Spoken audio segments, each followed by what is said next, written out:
Alright, I'll make this one short and sweet. I'm gonna try not to sound like a friggin' mope. I don't know why I sound like that on camera. I hope I don't sound like that regularly. Anyway, 98 Lincoln. Stinking Lincoln, 82,000 miles. Town car, 4.6 V8. Overhead cam, V8.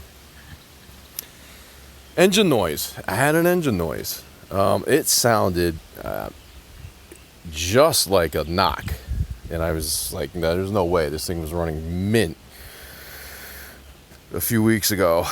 Anyway, I know it recommended premium fuel. Well, I looked it up, and everybody's like, oh, recommended, but you don't have to, this, that, the other thing. I started looking into the engine noise. Well, the timing chains get sloppy and they start to rattle.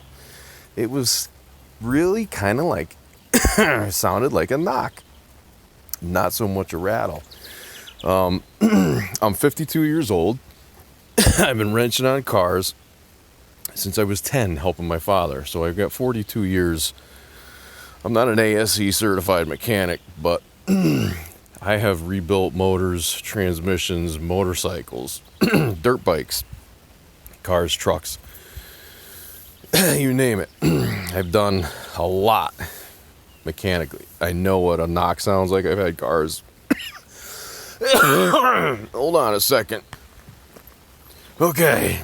I think I swallowed a bug or something. I don't know. Freaking pollen's killing me.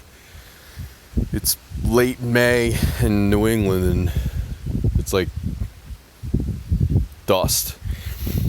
Anyway, so I started researching, and everybody's like, time and chain. I started watching these videos and stuff, and all these guys got like 180,000, 200,000 miles on their cars, and they're doing time and chains. I'm like, this thing's at 82. It's been babied. Old people owned it. It's a 98 with 82,000 in 2021. Not bad.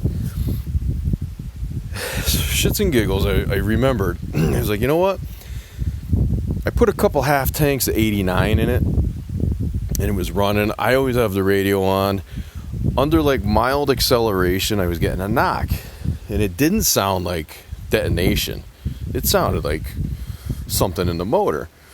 And like I said, I know my way around motors. I know what it sounds like. You can almost pinpoint it. So I was running 89. I go to a Citgo station, and they get generic gas. I put 87 in it. It was a tough week. I was a little short on cash. I'm like, I'm not paying $3.50 for a tank of gas, or a gallon of gas. Put 87 in it, and I noticed, I said, you know what? I start researching. I'm like, don't even tell me I got to do time and change in this fucking thing. Pardon my language. So let me go to the gas station. I went to the gas station. I filled it up like a half a tank of premium. Gone. So just word to the wise, check your fuel, check where you're getting your fuel, because even with farm truck, my total timing is set right around 30, 32, but if I run shit gas in at 87, I will detonate under a load, a heavy load. I've noticed that I've gone to different gas stations. Some fuel is better than others, and it actually does make a difference. It did with this. I swear to God, it sounded like a rod knock or an engine knock. And all it was just low octane shitty gas. So if you ever run into that, just try that first before you start tearing the motor apart. I'm so freaking ADHD, I'm surprised I didn't.